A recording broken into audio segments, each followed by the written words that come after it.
साझेदारी के विघटन सेकंड है। इसमें पहला क्वेश्चन देखते हैं। तो रियलाइजेशन अकाउंट तो सबसे पहले बनाना पड़ेगा। तो इसके लिए आपको थोड़ा सा इसकी बैलेंस शीट ध्यान देनी है।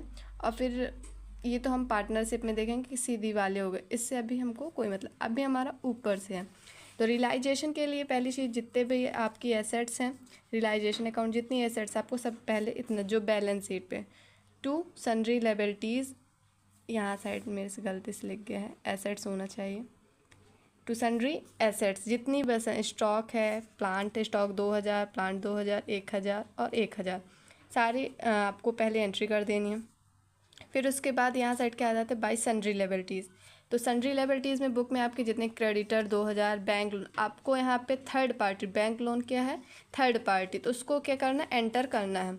बिल्स पेबल, तो ये सारी चीज़ें आपको एंटर करनी। यदि आप किसी पार्टनर्स के लोन की बात करते तो पार्टनर्स लोन यहाँ पे एंटर नहीं करेगा।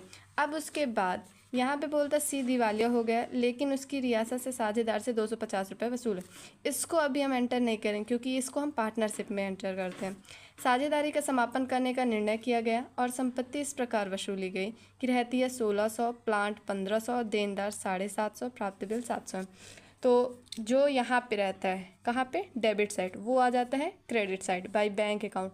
स्टॉक कितने का बता रहा है, 1600, प्लांट कितने का, 1500, डेप्टर 750, प्राप्त बिल 700 रुपये। इसका टोटल कर दिए 45-50।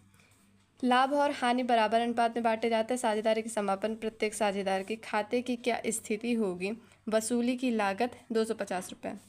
अब चूँकि थर्ड पार्टी, जो कि ये हमारी लायबिलिटीज़ होती हैं, अगर सवाल दे रहा, सवाल में दे रहा कितना इतना पेमेंट हुआ तो उतना करते, लेकिन अगर सवाल में नहीं बोला तो भी हमको इनको थर्ड पार्टी का लोन होने की वजह से इनका हमको पैसा देना पड़ता है। तो यहाँ पे किस पे है, क्रेडिट साइड, तो इसको कहाँ पे इसकी पेमेंट हो जाएगी, debit side.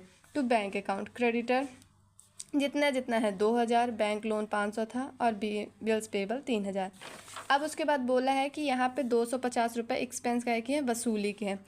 To bank account, चूँकि यहाँ पे बैंक है, अगर कैश होता तो कैश अकाउंट करते हैं, चूँकि यहाँ पे बैंक है तो बैंक अकाउंट कर रही हूँ।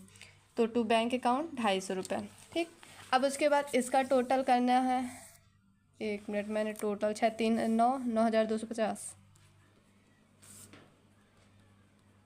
9,250 में 3,000 45-50 को माइनस कर देंगे, 1700 आएगा। 1700, चूँकि ये अपना लाभ हानि जो है वो किस में है, बराबर अनुपात, मतलब 1:1 में बांटते हैं, मतलब 1/3। तो मैंने 1700 को 1/3 से भाग दिया तो 566.66, तो इसको मैंने दशमलव से हटाने के लिए 567 कर दी, 1 में कम कर दिया। अब उसके बाद पार्टनर्स की बात करते हैं। पार्टनर्स कैपिटल अकाउंट पे आते हैं।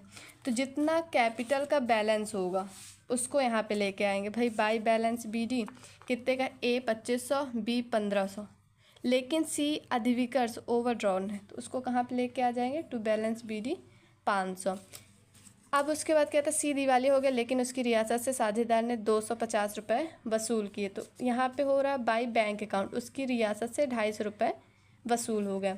और हमारी रियलाइजेशन की लॉस यहाँ साइड है, कहाँ पे, क्रेडिट, तो यहाँ पे आ जाएगा डेबिट साइड, 566, 566, 567।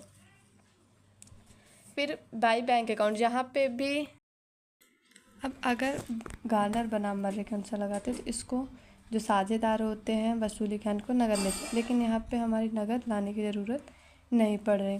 तो अब हम भारतीय अधिनियम के अनुसार लगा रहे हैं, तो इसलिए हम भारतीय अधिनियम के अनुसार इसको नगद नहीं लेके आते, बाकी और वही होता। अगर आप गार्नर बनाम से भी लगाएंगे तो आपका आंसर आ जाएगा, लेकिन बुक के अकॉर्डिंग नहीं आएगा, दूसरा आएगा।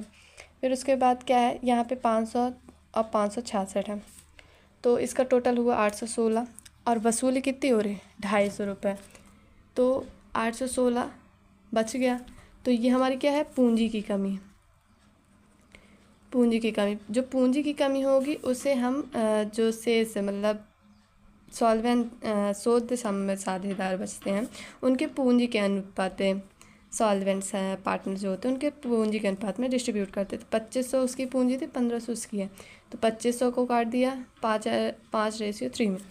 816 में भाई इसका कितना रेशियो, 5/8, तो 102 आया। अब इसको मल्टीप्लाई कर दिए तो 510 आ गया।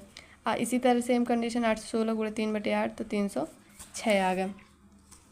अब यहाँ पे हमको क्या है, जो पार्टनर्स जैसे इसकी एंट्री होती है, जो शोध क्षम साझेदार होते हैं और उसके नीचे पे जो भी इंसॉल्वेंट हो जाते हैं, तो यहाँ पे दिवालिया कौन हो रहा है, सी हो रहा। तो by A's capital account year to A's capital account year, B's capital account year to C's capital, entry में by A's capital by B's capital to C's capital. इसका बैलेंस निकाल देंगे, 2500 है, 2500 किए, फिर 2500 में 567 और 510 को माइनस करने पर 1423 आ जाएगा। 1500 में 567 और 306 को माइनस कर देंगे, 2500 चूँकि यहाँ पे 510 306 इसका बराबर आ जाए। क्योंकि यहाँ पे बैंक अकाउंट इसलिए लिखते हैं क्योंकि आगे इसको लेके नहीं जाना, कैरी डाउन नहीं करना। इसका बैलेंस हमारा बराबर आना, आंसर सही। इसके लिए बैंक अकाउंट से हमको पता चल जाएगा। जितने कैश की प्रविष्टियाँ होंगी उसको सब यहाँ पे लेके आते हैं। यहाँ पे बैंक नहीं है, यहाँ पे बैंक है, 2 बैंक है तो इसको कहाँ लेके जाना है, यहाँ साइड लेके आ जाएंगे। जो ये डेबिट पे है तो इसको क्रेडिट पे लेके आ जाएंगे। 3250 को इकट्ठा रियलाइजेशन के नाम से।